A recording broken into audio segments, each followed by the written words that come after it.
Good everything everyone. Today I wanted to make a quick video about journaling, how I do it, what it does for me, and what it could possibly do for you. So to start, I have two of my, well, I guess I have four, but I have two products here. This is my captain's log. This is kind of what I use at the end of the day to recount what it was that had happened. That is more of my diary style. Alongside the captain's log, I have this traveler's notebook that has three different journals inside there. One is stream of consciousness writing. I kind of just write a page or so in the morning, and that's always easy and fun. And then next I have these prompts that I have in this little flap in here that I usually write, and that's what one of the journals or inserts is for in there.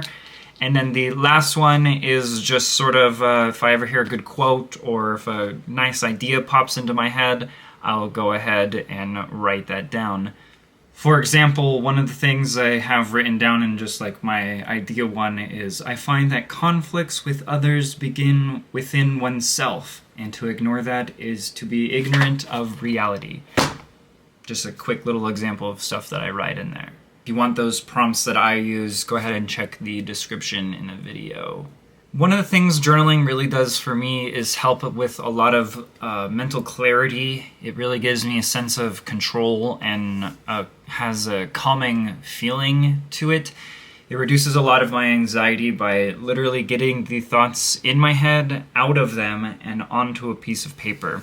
I think there's a real cool thing about having to take your thoughts that sometimes don't feel too tangible and make your hand make them tangible. I think there's a transmutation process that goes on that really alleviates a lot of the tension that some of our thoughts could have inside our own minds. One thing that really helped me was a tip that I heard on some YouTube video about making it sustainable. Don't tell yourself that you have to write every day, you have to do it at 8 a.m., you have to do it at 8 p.m. every day, otherwise you're some sort of failure. You won't get into journaling that way. I kind of do it whenever I want to, whenever I feel the need or whenever I have the time to, whenever I have some space for myself to sit down and journal. That's when I do it. And I found since I've been doing it like that, it has been easier for me to build it as a habit versus something that like I'm telling myself to do it. It feels a little better. See how much tension there was when you try to schedule it, and how easily I talk about it when I'm very lazy-daisical about it and journal whenever it is that I want. One thing that really is cool about it, and why I think it's sort of a superpower or some sort of human hack to be able to do, is it gives you this outlet to reflect on things that you thought of or how you were thinking about things. Just going back and reading some of your past entries are really enlightening to see how it is that you not only look at the world, but how you process the world and how you take it in. It has a lot of problem-solving capabilities.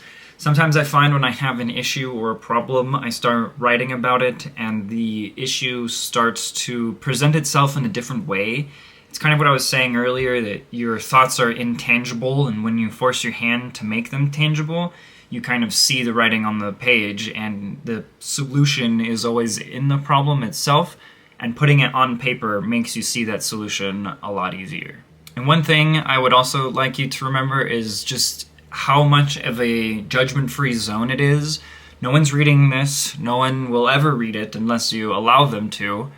So just say whatever it is on your mind. It's the only place really that you'll be able to speak as unfiltered as you can while you journal.